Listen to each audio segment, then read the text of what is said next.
Hello everyone, তনয়ার পাকশালাতে সবাইকে স্বাগত জানাই। যারা ফার্স্ট টাইম চ্যানেলটা ভিজিট করছো তাদের কাছে অনুরোধ রইল চ্যানেলটা সাবস্ক্রাইব করো, পাশে থাকা বেল আইকনটি প্রেস করো যাতে নতুন নোটিফিকেশান তোমাদের সামনে চলে আসে। গরমকালে তেতো জাতীয় খাবার বা টক জাতীয় খাবার কিন্তু আমরা ভীষণ পছন্দ করি, তাই মনে হলো এরকম হেলদি একটা রেসিপি তোমাদের সঙ্গে শেয়ার করা যেতেই পারে। আজকের রেসিপি তেঁতোর ডাল। এর জন্য দেখো আমরা তেঁতোর ডাল বানানোর জন্য আজকে আমরা মুগের ডাল ইউজ করছি। তোমরা চাইলে কিন্তু মটর ডাল দিয়েও করতে পারো, অনেকে মসুরির ডাল দিয়েও করে। চলো, মুগের ডালটা আমরা সোনামুগ নিয়ে নিই, একটু বড় সাইজের মুগের ডাল নিয়েছি, তোমরা চাইলে সোনামুগ নিতে পারো। এখানে একটা ছোট কাপ মেপে এখানে আমরা 1 কাপ মতন ডাল নিলাম। এটা আমরা আমাদের কোয়ান্টিটি অনুসারে নিলাম। ডালটাকে ভেজে নিইনি কিন্তু, কাঁচা ডাল, সেটাকে খুব ভালো করে এবার জল দিয়ে একটু ভালো করে ধুয়ে নিতে হবে। এর মধ্যে যে স্টার্চটা আছে সেটাকে আমাদের ধুয়ে বের করে নিতে হবে। অনেক সময় তো অনেক ধুলোও থাকে, সেগুলোকেও কিন্তু পরিষ্কার করে ধুয়ে ফেলতে হবে। এবার দেখো একটা ফ্রেশ জল কিন্তু আমরা এর মধ্যে দিলাম পরিমাণ মতন নুন, দেব পরিমাণ মতন হলুদের গুঁড়ো। এবার ঢাকা চাপা দিয়ে গ্যাসে একটু সিদ্ধ করার জন্য ছেড়ে দেবো। এখানে দেখো আমরা লাউ আর সজনে ডাঁটা কেটে নিয়েছি। তিতোর ডালে আমার মনে হয় লাউ দিয়ে করলে কিন্তু তার স্বাদ বেশ ভালো আসে, তাই দুটোকেই কম্বিনেশন রেখে কিন্তু তিতোর ডালটা করলাম। আর এখানে উচ্ছেও কেটে রেখেছি। চলো দেখো আমাদের ডাল কিন্তু 70% কুক হয়ে গিয়েছে। এবার এই 30% যে কুক হওয়া বাকি রয়েছে সেটার জন্য লাউ আর সজনে ডাঁটাটাকে তার মধ্যে দিয়ে দেবো। দিয়ে আরেকটু জল দিয়ে, অবশ্যই গরম জল ইউজ করো, দিয়ে কিন্তু ভালো করে এইভাবে নাড়িয়ে চাড়িয়ে আবারও ঢাকা চাপা দিয়ে কিন্তু এই দুটোকে এইভাবেই সিদ্ধ করে নিতে হবে। প্রেসার কুকারে মুগের ডাল সিদ্ধ যদি তোমরা করতে চাও করতে পারো, কিন্তু আমরা এইভাবে করলাম।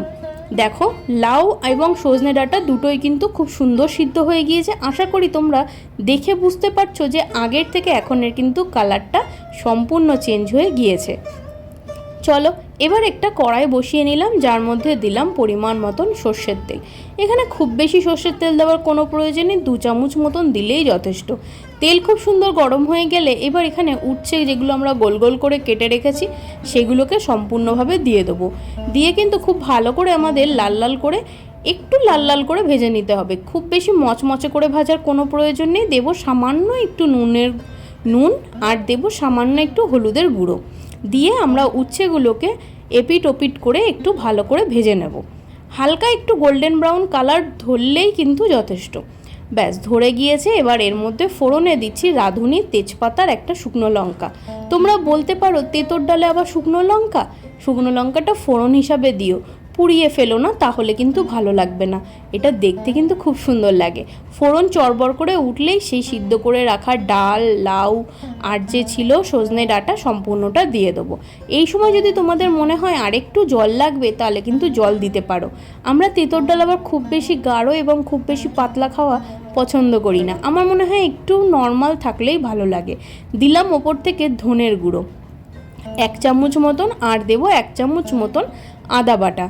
দিয়ে এটাকে খুব ভালো করে কিন্তু বলক ওঠা অবধি অপেক্ষা করতে হবে।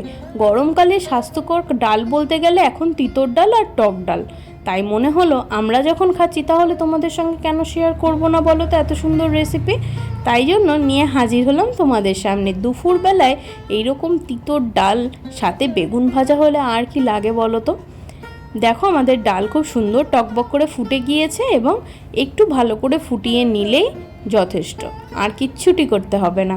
এবার এটাকে নামিয়ে নেওয়ার পালা। দেখো এবার ডালটাকে আমরা সম্পূর্ণ একটা বাটির মধ্যে ঢেলে নিলাম। সাইডে গার্নিশিংয়ের জন্য রেখেছিলাম লেবু পাতাটা। এটা শুধু গার্নিশিংয়ের জন্য না, এর ভেতরেও দেব। লেবু পাতা দিলে কিন্তু তার স্বাদ এবং গন্ধ দুটোই অসাধারণ আসে।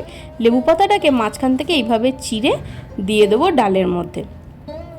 ব্যাস এবার এই ডালের মধ্যে দিয়ে দিলাম 1/2 চামচ মতন গাওয়া ঘি, দিয়ে ঢাকা চাপা দিয়ে রেখে দেবো যাতে ঘি এবং লেবু পাতার গন্ধটা খুব সুন্দর ইনহ্যান্স হয়ে যায় এই তিতোর ডালে।